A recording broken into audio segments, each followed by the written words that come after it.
ఓం శ్రీ మహాగణాధిపతయే నమః. నమామి బాలాన్ త్రిపురాం ఇష్టసిద్ధిదాం. శ్రీ బాలాంబిక వేద విద్యా మహాపీఠం యూట్యూబ్ ద్వారా వీక్షిస్తున్నటువంటి ప్రజలందరికీ నమస్కారము. ఈ యొక్క సంవత్సరము రానున్నటువంటి జ్యేష్ఠమాసంలో వచ్చిన మాస శివరాత్రి గురించి మనం కొద్దిగా ప్రస్తావించుకుందాం. అనేక మంది ఈ మాస శివరాత్రి గూర్చి పరిపరి సందేహములు అడుగుతూ వారి మనస్సులో ఉన్నటువంటి ఆకాంక్షలన్నీ పరమేశ్వరుడు నెరవేర్చాలని దీన్ని సద్వినియోగపరచుకోవడానికి ప్రయత్నం చేయటం చాలా మంచి కారణం. ఆ కారణం చేత అసలు ఆ రోజు ఏమిటి, ఏం చేస్తే మంచిది అనేది ఒకసారి మనం మాట్లాడుకుందాం. శ్రీ పరాభవనామ సంవత్సరము, జ్యేష్ఠమాసము, కృష్ణపక్షము, త్రయోదశి ఉపరి చతుర్దశి ఘడియలు కలిగినటువంటి దినము, సోమవారముతో కూడినటువంటి ఆరుద్ర నక్షత్రము రావడం జరిగింది. ముందుగా మాస పరిశీలన చేద్దాం. జ్యేష్ఠమాసము, మాసములలో ప్రతి మాసము మిక్కిలి శక్తివంతమైనటువంటిది, ఎంతో యోగదాయకమైనటువంటి మాసములు 12 మాసములు కూడా. కానీ అందున విశేషముగా చెప్పబడేటువంటి మాసాలు ఏవైనా ఉన్నాయి అంటే శ్రావణ, వైశాఖ, కార్తీక, ఆశ్వయుజ, మాఘ ఈ మాసముల్ని చాలా ప్రాశస్త్యంగా చెప్పబడుతూ ఉంటాయి. అలాగే జ్యేష్ఠ మాసానికి కూడా ఒక వైశిష్ట్యం ఉన్నది. ఈ జ్యేష్ఠమాసము పూర్తిగా మానవ జాతిలో జరిగేటువంటి ప్రకృతి మార్పులకి ఆనవాలుగా ఉంటుంది ప్రతి సంవత్సరము కూడా. అప్పటి వరకు చైత్ర వైశాఖాలలో కలిగినటువంటి ఋతుకాలమంతా కూడా ఋతువుల రూపంలో మారుతూ జ్యేష్ఠమాసానికి వచ్చేసరికి చల్లని ప్రకృతిని ఈ భూమండలం మీదకి తెస్తూ ఉంటుంది. మనకు చిన్నగా వర్షాలు ప్రారంభమవటం, వర్షాలు పడుతూ ఉండటం, క్రమేణా వ్యవసాయదారులు కూడా చక్కగా పంటలు వేసుకోవటం, ఇలాగ ప్రకృతిని ప్రేమిస్తూ ప్రకృతిని ప్రశాంతపరిచేటువంటి మాసం ఇది. అయితే ఈ మాసమున విశేషమైనటువంటి పరిస్థితి సంవత్సరం వచ్చి అధిక జ్యేష్టం కూడా కలిగింది. అధిక జ్యేష్టంలో అనేక మంది యజ్ఞయాగాదులు ఆచరించారు. అధికస్య అధిక ఫలం అనేటువంటి నానుడిని అనుసరిస్తూ మంచి మంచి క్రతువులు చేసుకోవడం శుభపరిణామం. మరి ఈసారి ఈ నిజ జ్యేష్ఠ మాసములో సోమవారం రోజును మాస శివరాత్రి సంభవించింది. సోమవారం మాస శివరాత్రి ఎప్పుడైతే సంభవించిందో దాని గూర్చి అనేక మంది విదితమైన విషయమే. మాస శివరాత్రి మహాదేవుడికి సంబంధించింది, సోమవారం ఈశ్వరుడికి ప్రీతికరమైన వారం కాబట్టి ఇలా అందరికీ విదితమైన విషయమే. కానీ మనం తెలుసుకోవాల్సిన ఇంకొక విషయం ఏమిటి అంటే జ్యేష్ఠమాసము, జ్యేష్ఠ నక్షత్రము అనేటువంటిది శని సంచారముతో పీడింపబడేటువంటి వారికి ఉపశమనాన్ని కలిగించేటువంటి ఆస్కారం కలిగిన మాసం. శని పీడితుల వల్ల కానీ, రాహుకేతుల ప్రభావితులైనటువంటి వారు కానీ, లేదా గ్రహస్థితుల్లో అనేక రకముల ఇబ్బందులు కలిగేటువంటి వారు కానీ జ్యేష్ఠ మాసంలో వచ్చేటువంటి ఏదైనా ఒక విశేష పర్వదినాన్ని ఉపయోగించుకుంటే దానివల్ల మిక్కిలి శ్రేయస్సుని వారు పొందుతారు. మరి ఈ సంవత్సరము ఆరుద్ర నక్షత్రంతో సహా సోమవారం కలిసి వచ్చింది. సోమవారం ఆరుద్ర నక్షత్రం రావటం చాలా మంచిది. సోమవారం మాస శివరాత్రి రావటం ఇంకా మంచిది. దానితో జ్యేష్ఠ మాసంలో రావటం వల్ల గ్రహస్థితుల్లో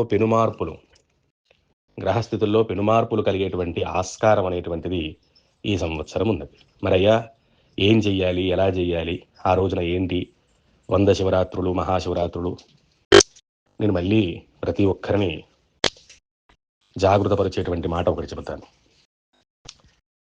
జీవితంలో ప్రతి పరిస్థితికి ఒక అర్థం ఉంటుంది. అంటే తండ్రి విలువ, అన్న విలువ, తల్లి విలువ, అలా ఒక్కొక్కరికి ఒక్కొక్క ప్రాధాన్యత ఉంటుంది. అలాగే మహాశివరాత్రి అనేటువంటిది నోటితో చెప్పేటువంటి సామాన్యమైన రోజు కాదు. వాటితో నేను దేనిని పోల్చను. ఎందుకనగా తండ్రితో, తల్లితో ఎవరిని మనం పోల్చలేం కాబట్టి, ఆ తల్లిదండ్రులకు సంబంధించినటువంటి మహాదేవుడికి సంబంధించినటువంటి పర్వదినం కాబట్టి. కానీ అంతటి శక్తిని రేపు సోమవారం కలిగి ఉంటుందా అనే ప్రశ్నకు మాత్రం ఖచ్చితంగా ఉంటుంది అని సమాధానం చెబుతాను. కనుక రేపు సోమవారం రోజున చక్కగా బ్రాహ్మీ ముహూర్తమున లేచి దేవతోపాసన చేసుకునే ప్రయత్నం చేసిన వారు గ్రహపీడితుల నుంచి, చిరాకుల నుంచి, కోర్టు సమస్యల నుంచి, ఆరోగ్య సమస్యల నుంచి, ప్రధానముగా జాతకంలో ఉండేటువంటి అనేక దుష్పరిణామాల నుంచి బయటపడతారు. పిల్లలైనా, పెద్దలైనా, చిన్నవాళ్ళైనా దీంట్లో వయోభేదం లేదు. దీంట్లో లింగ వివక్షత లేదు. చక్కగా ఈ భూమిపైన ఉన్న ప్రతి శిశువు, ప్రతి స్త్రీ, ప్రతి పురుషుడు ఈ యొక్క పర్వదినాన్ని ఉపయోగించుకొని దేవతోపాసన చేసుకుంటే మంచిది. ఇది ఆ రోజు ఉన్న వైశిష్ట్యం. దానివల్ల సోమవారం రోజు శివారాధన చేయడం వల్ల కలిగే ప్రయోజనాలు, మాస శివరాత్రి రోజునాడు శివారాధన చేసే ప్రయోజనాలు, మరియు ఆరుద్ర నక్షత్రంలో శివ పూజ చేయడం వల్ల వచ్చే ప్రయోజనాలన్నీ కూడా నేను మళ్ళీ విడిగా ప్రత్యక్షమైన వీడియోలో నేను ఒకసారి చేస్తాను. అయితే ఈసారి అంత సమయం లేనందున ఈ యొక్క వీడియోలో నేను మీకు కేవలం కొన్ని విషయాలు మాత్రమే పంచుకుంటున్నాను. రేపు జరిగేటువంటి ఈ కార్యక్రమాలు ఏవైతే ఈ ఆరుద్ర నక్షత్రంతో కూడిన మాస శివరాత్రి ఉందో ఆ రోజున శివాలయ దర్శనము సర్వపాప విమోచనం. శివాలయాన్ని దర్శనం చేసుకోండి. బ్రాహ్మీ ముహూర్తమున లేచి ఇంట్లో ప్రప్రథమంగా అందరూ దేవాలయాలకు వెళ్ళిపోయి శ్రీశైలాలు, లేకపోతే కాళహస్తి, వేములవాడ మంచిదే, చాలా మంచిది. కానీ అన్నిటికన్నా ప్రధానమైనటువంటిది మీరు ఎన్ని దేవాలయాలు తిరిగినా రాని ఫలితము ఇంట్లో దేవతార్చన చేయటం వల్లే వస్తుంది.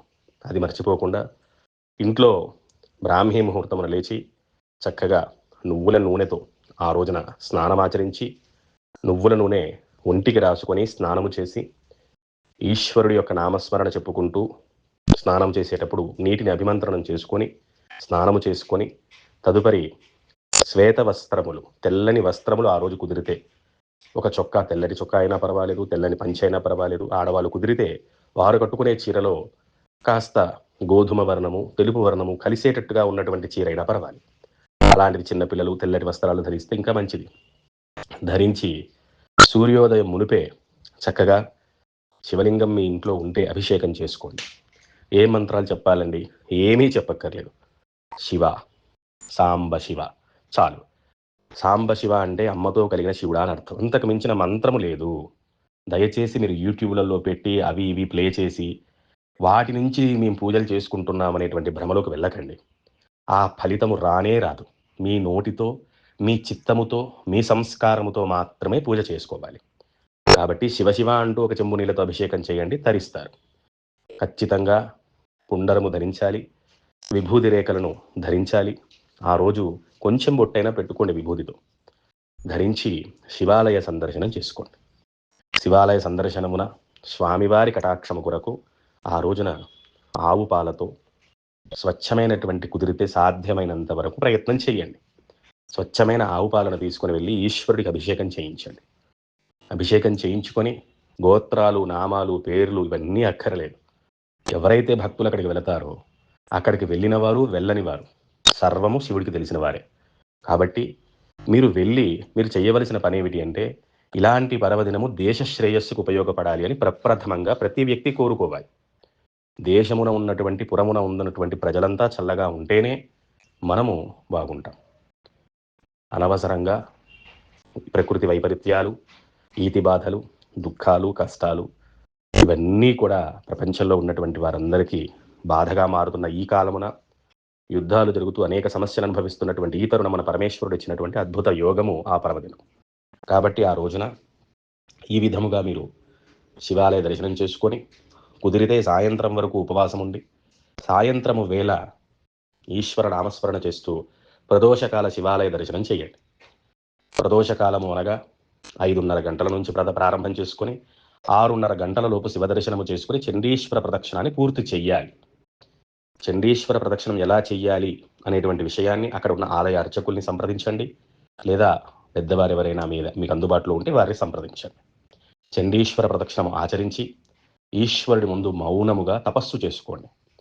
ఏం చెయ్యాలి, ఎలా తపస్సు చెయ్యాలి?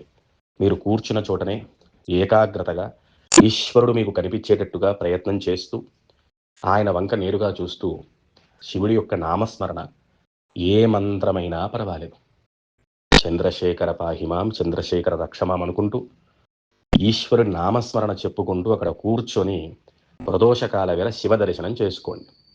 తదుపరి రాత్రి మరల ఇంటికి వచ్చిన తరువాత మీ ఇంట్లో ఉన్నటువంటి ప్రాతకాలమున మీరు ఆచరించినటువంటి దేవతార్చనలో ఉన్న పరమేశ్వరుడికి సాయంత్రం వేళ, ఆ రోజు ప్రదోషకాలం వేళ స్వచ్ఛమైనటువంటి ఆవు నెయ్యితో దీపారాధన చెయ్యండి. చేసి ఆ దీపారాధన దగ్గర నవగ్రహ స్తుతి అని మీకు దొరుకుతుంది, లేదా ఈ వీడియో చివరిలో నేను ఆ స్తుతి పెడతాను. దానిని మీ యొక్క ఇంట్లో ఈశ్వరుడి ముందు చక్కగా స్మరించుకుంటూ ఆ దీపారాధన ఈశ్వరుడి ముందు పెట్టి తెల్లటి బియ్యము నీటిలో తడుపుకొని ఆ బియ్యాన్ని ఈశ్వరుడి పాదాల దగ్గర వేస్తూ సాయంత్రం వేళ అర్చన చేయండి. ఉదయం నుంచి ఆ రోజు నక్తము ఉంటే చాలా మంచిది. అంటే ఉపవాసాలు చేయండి అంటే ఏమీ తినకుండా ఉండకూడదు.